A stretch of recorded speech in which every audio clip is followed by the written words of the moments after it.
Pendant des siècles, l'histoire nous a enseigné que la civilisation avait débuté avec l'avènement des premiers pharaons d'Égypte. Pourtant, les Égyptiens eux-mêmes ont laissé derrière eux des témoignages fascinants qui évoquent l'existence de mondes oubliés, effacés par le temps. 5 civilisations disparues dont les souverains, les divinités et les hommes auraient régné pendant des dizaines de milliers d'années avant les dynasties que nous connaissons aujourd'hui. La pierre de Palerme, une dalle couverte d'inscriptions remontant à une époque appelée le Premier Instant, recense des rois dont les règnes s'étendaient sur jusqu'à 23 000 ans, laissant entendre que l'Égypte se percevait elle-même comme le simple 6e héritier d'un cycle d'une ancienneté vertigineuse. Si ces témoignages s'avèrent authentiques, tout ce que nous croyons savoir sur l'émergence de la civilisation pourrait être profondément et dangereusement incomplet. Qu'ont donc réellement hérité les Égyptiens de ce passé abyssal? À l'ombre des murs de temples antiques, les plus anciennes inscriptions égyptiennes murmurent l'existence d'un monde antérieur aux pharaons. L'expression « Zep-Tepi », gravée dans le calcaire à Edfou et à Dendera, signifie la première occasion, non pas un simple mythe, mais bel et bien l'aube de toute chose. Dans ces textes sacrés, les dieux ne sont pas de lointaines figures légendaires. Ce sont des gouvernants, des bâtisseurs et des arbitres qui ont façonné la vallée du Nil bien avant le règne du moindre roi humain. Les murs décrivent un âge d'or où l'ordre a émergé du chaos sur la butte primordiale, une île sacrée qui aurait survécu à un déluge dévastateur. C'est là que les dieux ont établi les lois de la nature, érigé les premiers temples et transmis les arts de la civilisation aux générations suivantes.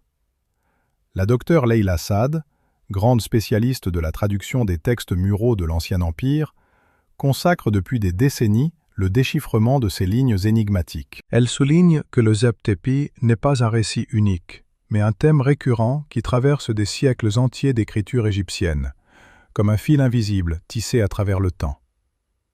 Dans les textes de construction d'Edfou, le Zep-Tepi est décrit comme l'instant où les dieux ont surgi des eaux pour fonder la première cité. Ces écrits évoquent un temps d'avant le temps, une époque où Rê, Osiris et Thoth marchaient sur la terre et où les compagnons d'Horus reconstruisaient ce qu'une catastrophe avait anéanti. Même les rituels des pharaons tardifs, comme ceux de Séti, résonnent de ses origines les plus reculées. Ils invoquent le Zep-Tepi pour légitimer leur propre pouvoir, affirmant renouveler le cycle amorcé en cet âge immémorial. Les représentations sont d'une précision et d'une vivacité saisissantes. Les reliefs montrent la butte primordiale émergeant des eaux du déluge, avec des fleurs de lotus et des étendards à tête de faucon, marquant l'endroit où la création a pris racine pour la première fois. Des inscriptions à Komombo et à Dendera mentionnent les îles des bienheureux, des lieux réputés pour avoir survécu à la destruction qui mit fin à l'ère des dieux. Ces textes ne traitent pas ces événements comme de simples allégories. Des dates et des listes de rois y figurent, s'étendant parfois sur plus de 12 000 ans avant les dynasties connues. La pierre de Palerme, bien qu'abîmée par le temps, conserve des traces de ces ères divines, clairement séparées par des lignes précises des règnes des rois humains. Pour la docteure Saad, le langage du Zep-Tepi est à la fois poétique et délibéré. Les Égyptiens se voyaient comme les héritiers d'un héritage né dans un monde perdu, balayé par les flots ou consumé par les flammes.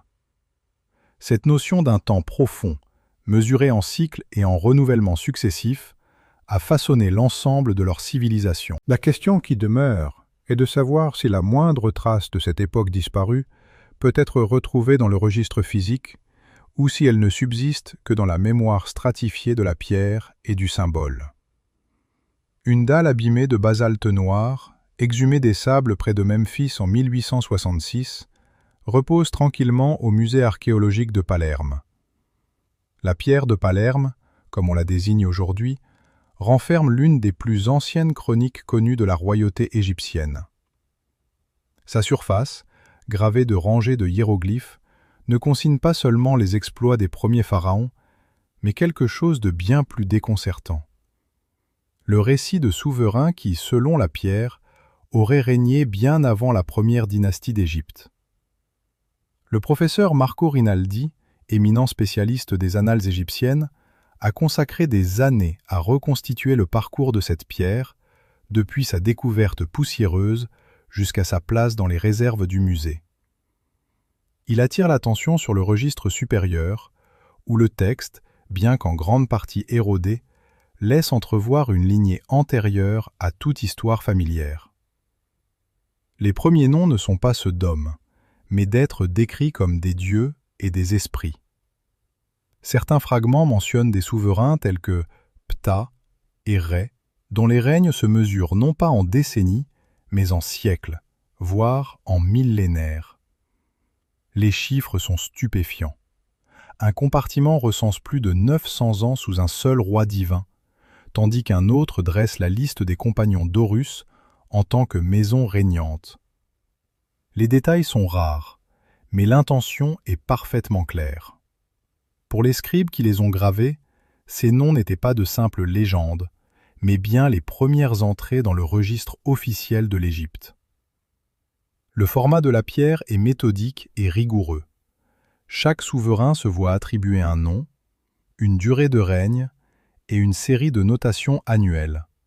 Hauteur des crues du Nil, fêtes, travaux dans les temples. Même dans ces sections les plus endommagées, la pierre sépare ces règnes primordiaux des rois plus tardifs et plus connus.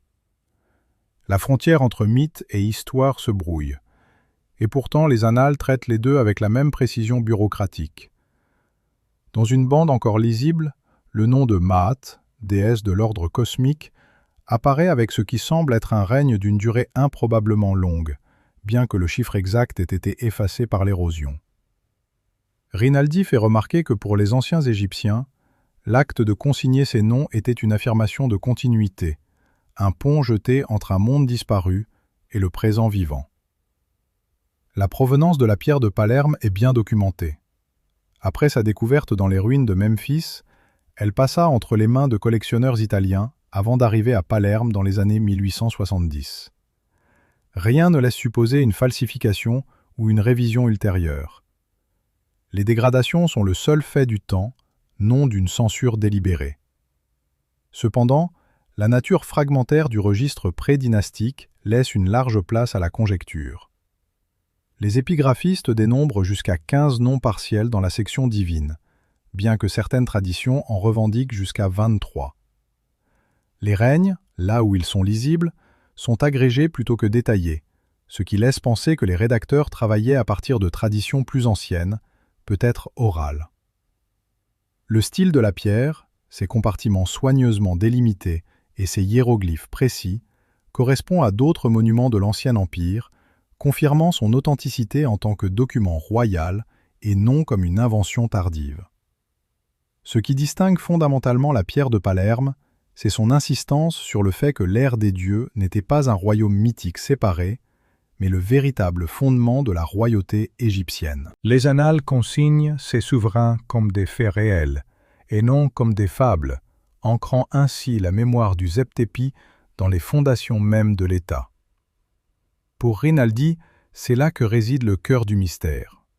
Pourquoi les premiers historiens d'Égypte se seraient-ils donné tant de peine pour documenter une époque disparue s'ils n'avaient pas cru en sa réalité? La pierre demeure un témoignage silencieux d'un monde au seuil de la mémoire, dont les détails sont perdus, mais dont l'ombre persiste dans les chroniques des rois. Dans les sanctuaires d'Abydos, où l'encens s'élevait autrefois dans des couloirs baignés d'ombre, les listes royales gravées dans la pierre ne commencent pas par des hommes. Elles s'ouvrent sur les noms de dieux, Osiris, Horus, Thoth, présentés non pas comme de lointaines légendes, mais comme des souverains dont les règnes sont mesurés et consignés. Ces listes sont sans détour ni ornement. Sur la paroi du temple, le roi-dieu Rê occupe une place dans la séquence royale, son nom suivant la même formule que celle des pharaons qui lui succéderont. Les listes ne séparent pas le divin du humain par un langage mythologique. Elles attribuent au contraire des années de règne, parfois des siècles entiers, à ces êtres. La pierre de Palerme, avec ses notations minutieuses, place Ptah et ses successeurs en tête du registre, leur règne s'étendant sur des centaines d'années avant l'apparition du premier roi mortel. Les prières du couronnement de l'Ancien Empire reflètent cette même structure. Lorsqu'un nouveau pharaon montait sur le trône, les prêtres invoquaient la lignée des rois dieux, faisant appel à leur présence comme témoins et protecteurs. Les textes parlent des Shemsou, les compagnons d'Horus, décrits comme des êtres semi-divins qui régnèrent après l'âge des dieux, mais avant l'âge des hommes. Leur statut est ambigu, ni pleinement immortel, ni entièrement mortel, occupant un espace intermédiaire entre deux mondes. Le terme Shemsou lui-même est inscrit dans les mêmes colonnes que les dieux, renforçant leur rôle de véritables souverains dans la chaîne de succession. La docteure Leila Assad, en se penchant sur ces listes, remarque que les Égyptiens ne traçaient pas de frontières nettes entre légende et chronique. Pour eux, les dieux n'étaient pas des abstractions. Ils étaient des gouvernants dont les actes avaient façonné la terre et dont les lois continuaient de régir les rituels de la royauté. Les listes royales d'Abydos et de Saqqara ne traitent pas ces figures divines et semi-divines comme des allégories. Elles les présentent comme les maillons d'une chaîne ininterrompue, chaque lien sanctifié par le rituel et la mémoire. La présence de ces rois-dieux dans les listes officielles pose une question dérangeante pour les scribes des époques ultérieures. Si les souverains divins et semi-divins sont traités comme des réalités historiques, qu'est-ce que cela implique pour la chronologie de l'Égypte? Et pourquoi, dans certains documents plus tardifs, ces figures commencent-elles à s'effacer, leur règne compressé ou omis?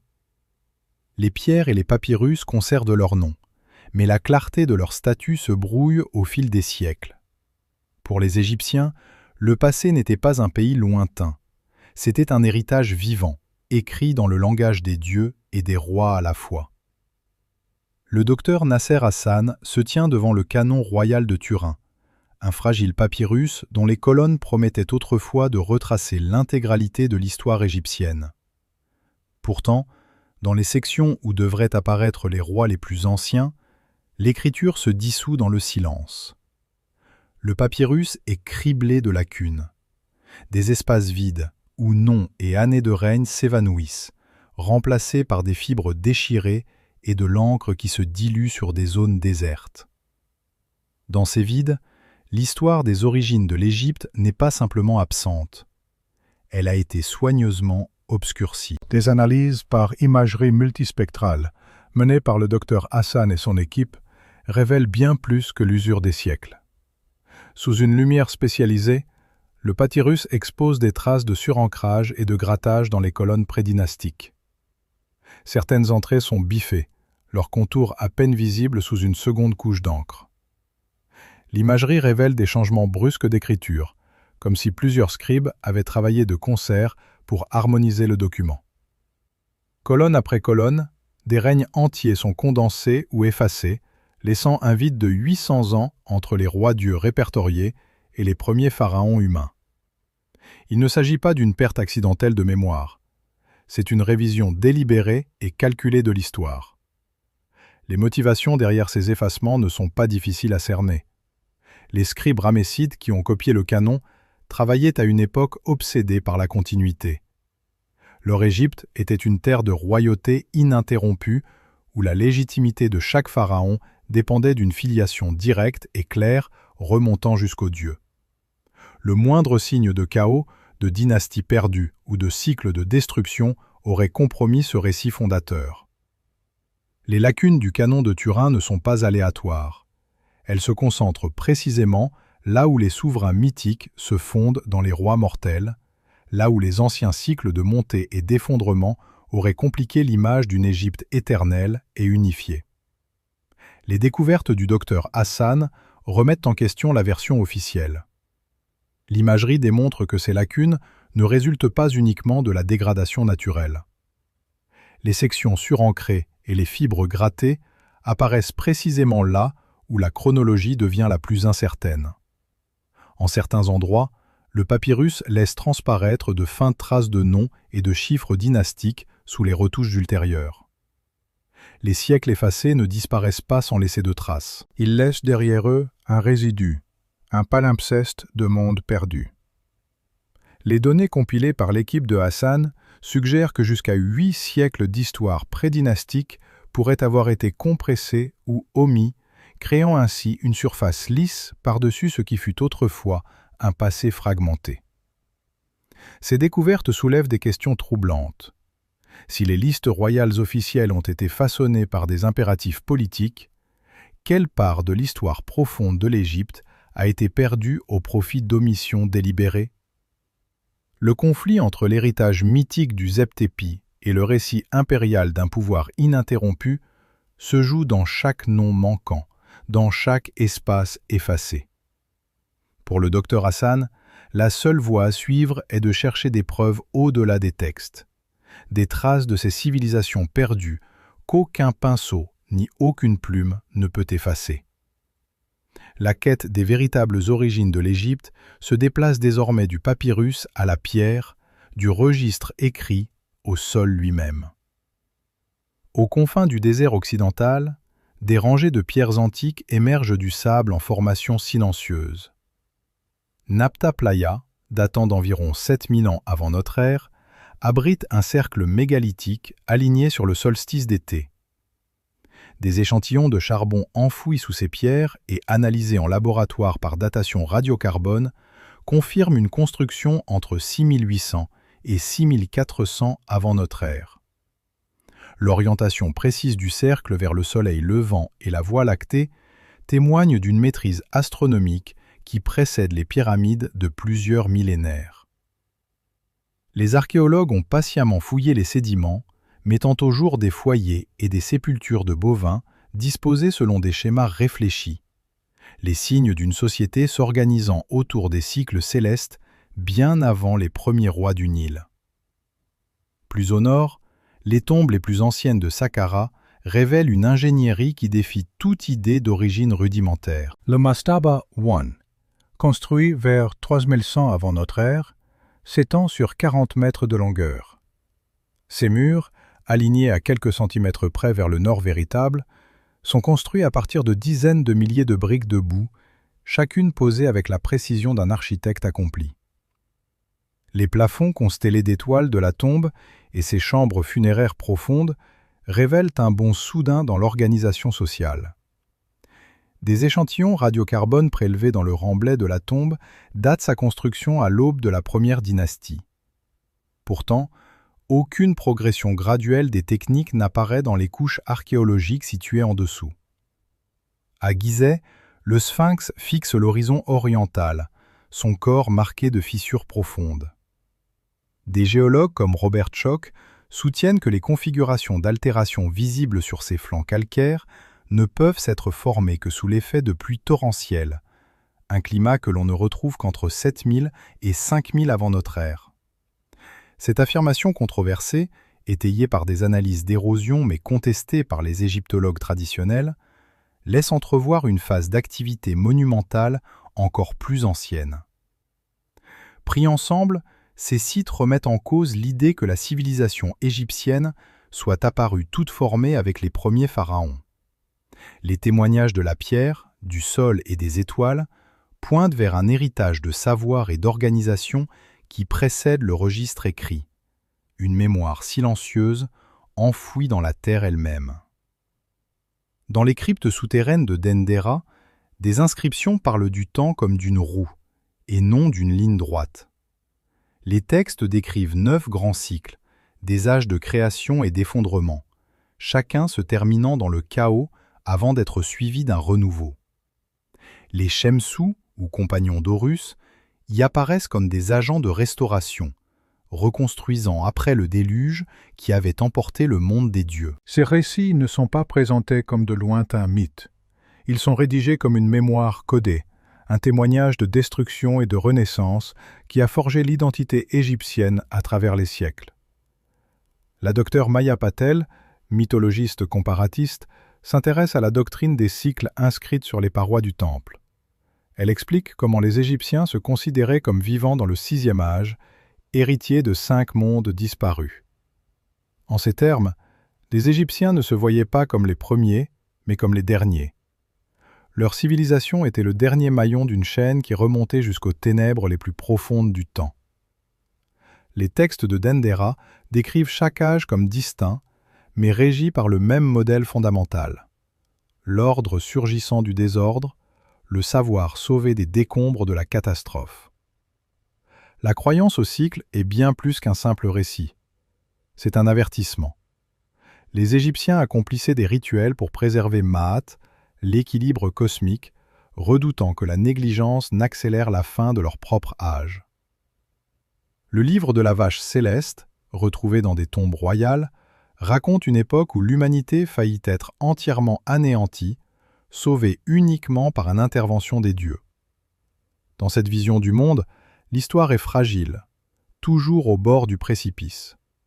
Le sixième âge, c'est le nôtre. La question suspendue dans les colonnes de pierre est de savoir si ce cycle prendra fin lui aussi, et qui, le cas échéant, en gardera la mémoire. Aujourd'hui encore, les anciennes pierres murmurent que la civilisation est plus ancienne et plus fragile que nos manuels scolaires ne l'admettent. À mesure que de nouvelles découvertes bouleversent les chronologies établies, notre propre époque n'apparaît que comme un chapitre de plus dans un cycle sans fin de grandeur et d'effondrement. Les Égyptiens nous ont avertis que l'oubli des mondes passés expose à partager leur destin. Ce que nous choisissons de retenir aujourd'hui pourrait bien déterminer combien de temps notre propre temps durera.